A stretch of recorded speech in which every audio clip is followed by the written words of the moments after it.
오늘의 사연 시작하겠습니다. 남자는 어릴 때보다 40대, 50대 중년이 제일 멋있다고 한다.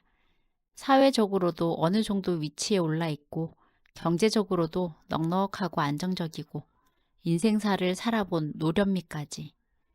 노련미가 비단 인생사뿐이랴. 남녀 사이에 있어서도 척 보면 척이다. 우리 며느리도 이런 중년 남자의 멋을 아는 것인지 나에게 먼저 웃으며 다가왔다. 내가 넘어가지 않으려고 끝까지 마음을 다잡아 보려 했지만 그 눈웃음에 그만 승복하고 말았다. 그런데 나중에 알았다. 중년 남자의 멋이고 나발이고 며느리 앞에서는 무용지물이라는 것을. 그 웃음이 재밌는 장난감을 발견하고 좋아했던 웃음이라는 것을 나는 너무 늦게 알고 말았다. 아들 내외는 아직 대학교 졸업을 앞두고 있는 어린 부부이다. 며느리 없으면 죽는다고 군대도 안 가고 탈영할 거라며 드러눕는 아들이 영 못마땅했지만 며느리감을 만나보니 아들 녀석이 왜 이리 목숨을 거는지 알 듯했다. 남자라면 누구나 좋아할 만한 여인이었다. 생긴 건 청순하고 참한데 하는 짓을 보면 여우 저리 가라이다. 많이 놀아본 선수처럼 보였는데 대단한 내공이 느껴졌다. 우리 아들 같은 쑥맥을 요리하는 건 일도 아니었으리라. 그 동안 공부하느라 범생인 아들이 여자 손목 한번 잡아보지를 못했는데 어디서 이런 여자를 만난 것일까? 아들이 정신 못 차리고 휘둘릴만 했다. 당연히 와이프는 며느리감으로는 마음에 들어 하지 않아 했다. 어디서 데려와뒀고. 그 뒷말은 내뱉진 않았지만 심한 말이었을 거다. 여자의 적은 여자라고 와이프는 사사건건 트집을 잡았지만 며느리는 다소 고옷이 눈을 내리깔고는 네 어머님 하며 고분고분하게 비위를 마쳤다. 여간 내기가 아니었다. 나는 두 여자의 기싸움에 감히 끼어들지도 못하고 멀찌감치서 괜히 근엄한 척하며 구경만 했다. 와이프는 이렇게 무작정 반대만 하다간 귀한 아들만 잃을 게 뻔하다는 게 느껴지자 작전을 바꿨다. 너희가 그렇게 원하니 군대 가기 전에 결혼은 시켜주겠다. 그러나 아들이 군대 가 있는 동안 며느리는 시댁에 들어와서 살면서 살림도 배우고 우리 집 가족으로 지내기 위한 시간을 가질 것. 혼인신고는 애 낳으면 할 것. 그렇게 아들은 군대 가기 한 달 전 부랴부랴 원하는 대로 며느리와 결혼을 했고 아들 녀석이 2년의 군 생활을 마칠 동안은 본가에서 우리 부부와 며느리는 같이 지내는 것으로 합의를 보았다. 아들은 우리 수진이 힘들게 하지 마. 그냥 우리 신혼집 하나 마련해주면 되지.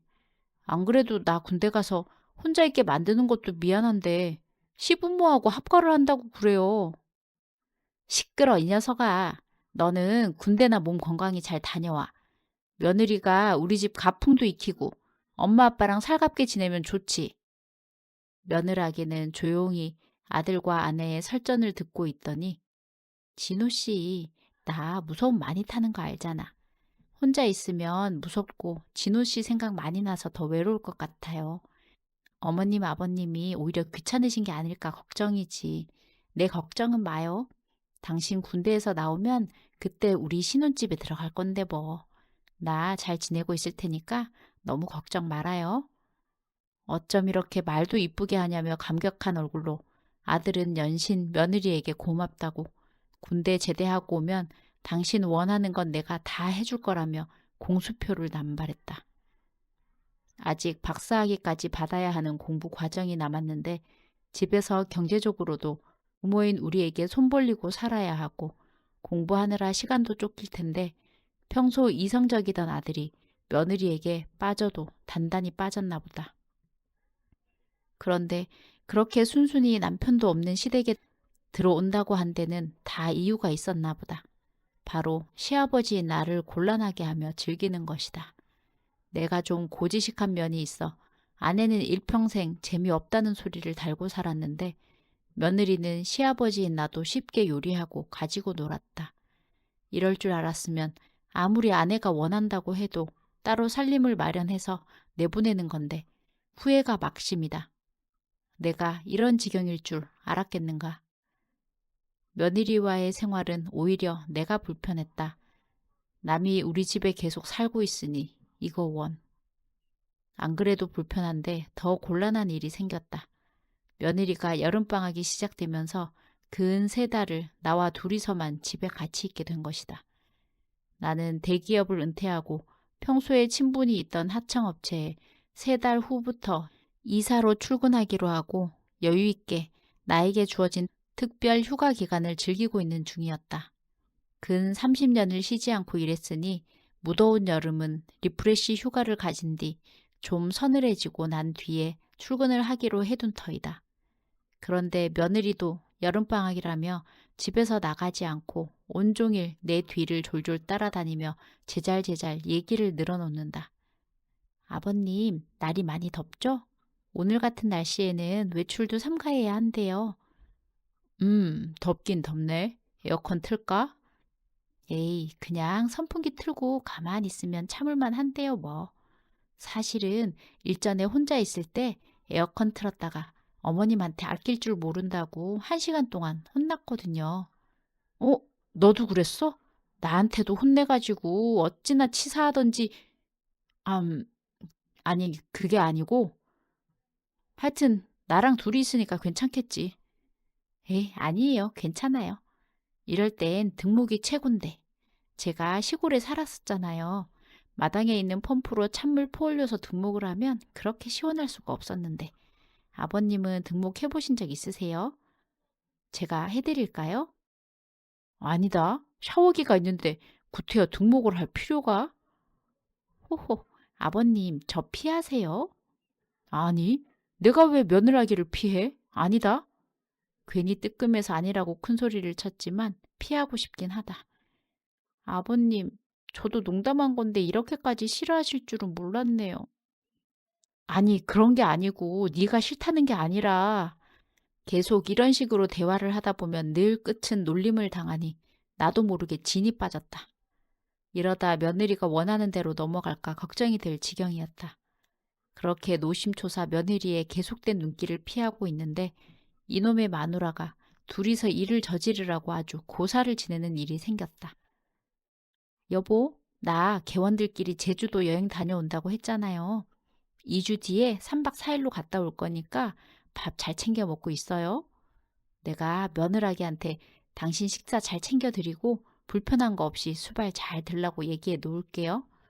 나 없다고 이게 기회다 싶어 밖으로 돌 수도 있으니 당신이 잘 감시해요. 여보, 꼭 가야 되나? 제주도는 벌써 여러 번 다녀왔는데 나하고 나중에 오붓하게 둘이 다녀오면 안 될까? 어머, 당신이 웬일이래? 오래 살고 볼 일이네. 나 친정 간다고 하면 집 빈다고 깨춤을 추던 사람이? 그야, 혼자가 아니니까 그렇지. 며느리하고 둘이 있으면 아무래도 좀 불편할 것 같아서.